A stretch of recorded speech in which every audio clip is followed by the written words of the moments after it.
Hey, so in this episode, we're going to set up our Innovator's Notebook, which is going to serve a few purposes for us. Number one, it's going to help us organize the progression of our projects throughout the semester. Number two, it's going to be used as the basis for grading a lot of your work in this course. And number three, it could potentially serve as a tool for obtaining a patent in the future. This is going to be an important piece of your work throughout the semester and will be a great tool for you come time for the final exam.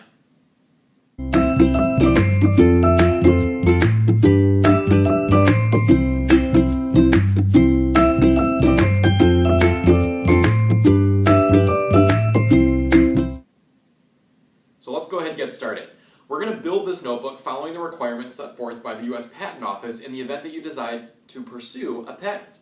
The first requirement of the Inventor's Log is that it is a bound book that does not allow for the easy removal or addition of pages. This ensures that inventors can't add or remove parts of their idea that could influence the outcome of a patent application.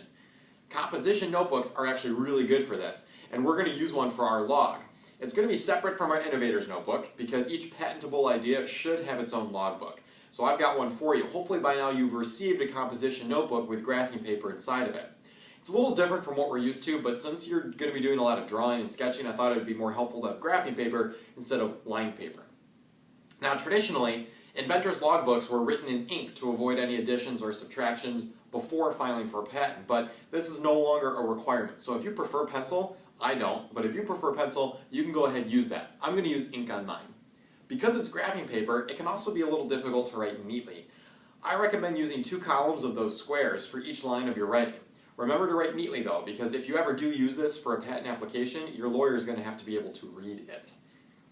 So, here's the fun part. Ready? Each page needs to be numbered front and back so that you end up with 200 pages. Go ahead and pause the video so that way you can take care of this step.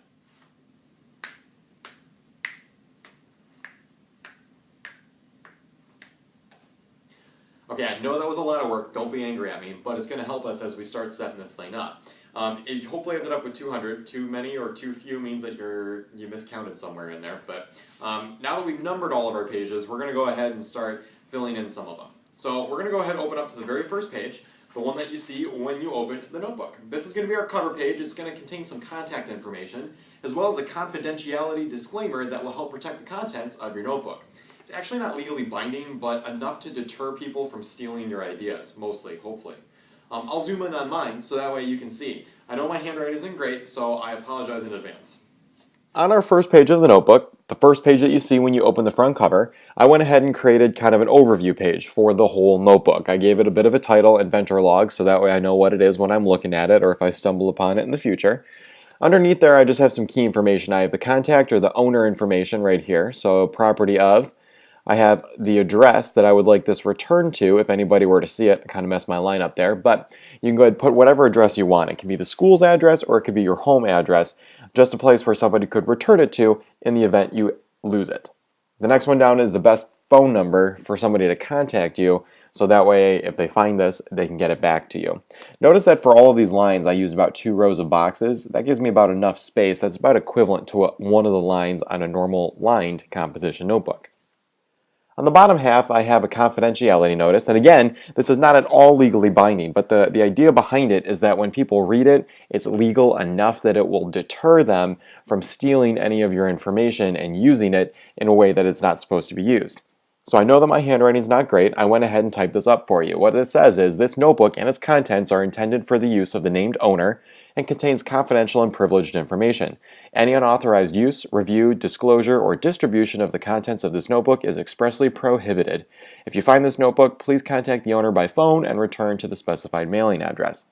I think it's probably a good idea that we pause here and that you copy that down real quick. Make sure that you have neat handwriting for everything we do in this notebook, so that way if and when you show it to a lawyer, they'll be able to make sense of it all.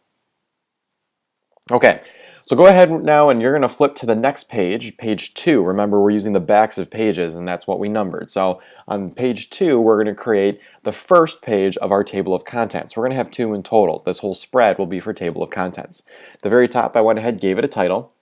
And then I have a category or column for entries and a column for page numbers. Now what I did was broke down all of the main phases of the project into categories and I listed them individually. The overview category is actually going to contain information that we'll do at the end of the semester. But the idea is that as soon as you open the notebook, you're going to see summary information of what the notebook contains. Obviously, we can't do that until we've filled out the notebook, so we're going to have to save some space for it now. So go ahead and you can write overview, and then I indented a little bit so that way I could see the 4 items that are in the overview section.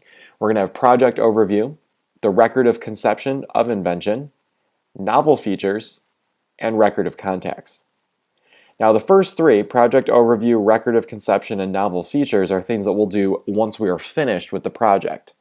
The record of contacts, though, is something that we're going to continue to add to throughout the semester. The goal of this section is that you'll add any contact information for people that you work with throughout the course of the project. People that could be your end users, any consultants that you might be in touch with, whatever it might be. The idea here is that in the future, if and when you apply for a patent, you can use that contact information as references that could help you obtain that patent.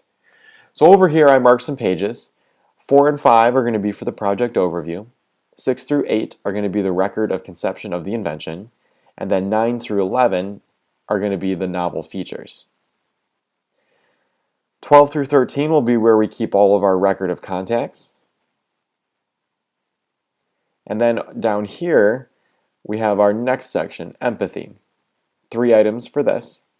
The session overview is going to be kind of a summary, and we'll go over this when the time comes next week, but the session overview is going to be a summary of what the session was like. When you apply for a patent, you have to explain how you came up with your idea, and this is obviously a huge piece in how we're going to come up with our ideas because they're grounded in real needs. So having this information is going to be helpful. We'll only need about 1 page for that, though. We're going to do page 14 for that. The pre-empathy research is going to be page 15 through, and I left this part blank because next week we're going to be working on our pre-empathy research, and I'm not exactly sure how much you'll find. So we're going to leave that kind of open-ended, and you'll use as many pages as you need. From here on out, though, we're not going to be including page numbers because they're going to depend on how long this is, and then how long your empathy notes are, and so on and so forth. The next section down is define.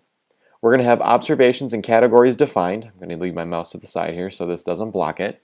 We're going to have our insights and our how might I statement. Underneath that, we have our end user persona. And underneath that, we have our journey map. On the other side, page 3, we're going to go ahead and add 3 more categories. So same thing, I put table of contents, the entry column, the pages column.